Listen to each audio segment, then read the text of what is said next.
You saw Lizzo's most recent Instagram post showing her weight loss and talking about how she did it, and you felt a little bit uneasy, maybe even disappointed or uncomfortable. You're not alone. I am a professor of psychology and I specialize in body image and appearance diversity. And I'm going to share with you 4 reasons why I think some of us might be having these feelings. Firstly, many of us are craving more diverse representation in our social media feed and to be seeing more women who look like us and the people in our lives when it comes to different body shapes and sizes. That happens rarely, still, even today. So when we feel like we're losing one of those beacons of hope, it can feel really disappointing.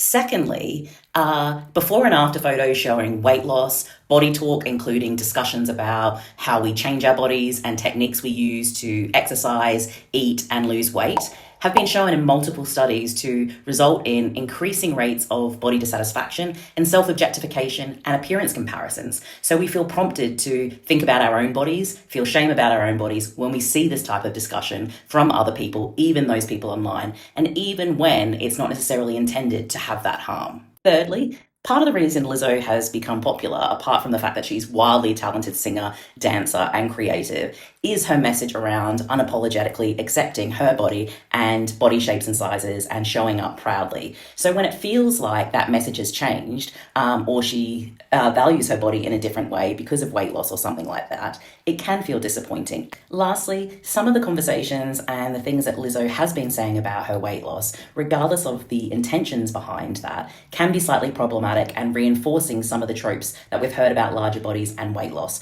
For example, she, in her recent post, has been detailing all the many things that she has done to change her body over the past year or so, from lymphatic massages to really intense workout regimes, having a professional chef, etc. And while I can appreciate that she's being transparent and showing that this isn't necessarily easy, it's really labor intensive, time intensive, and costs a lot of money, she's also saying that, she's done it the hard way and not through Ozempic, and perhaps inadvertently reinforcing some of the problematic beliefs about our bodies, where we have to have a lot of willpower, discipline, and self-control when it comes to managing our bodies and our weight. And that somehow, if someone was to lose weight through medication, such as a GLP-1, that might be somehow inferior. Lastly, I also really want to be clear that Lizzo, and any woman or person for that matter has the right to inhabit their body and express themselves in whatever way they choose when it comes to their bodies. But at the same time, I can hold that view and also know that it can be difficult and problematic when a public figure does this because of the history of marginalizing certain bodies and the very entrenched diet culture. We are human beings, we are complex, and sometimes we can be a bit messy. But the wonderful thing is that we can also recognize that two things can be true at once, and we can hold conflicting feelings and emotions.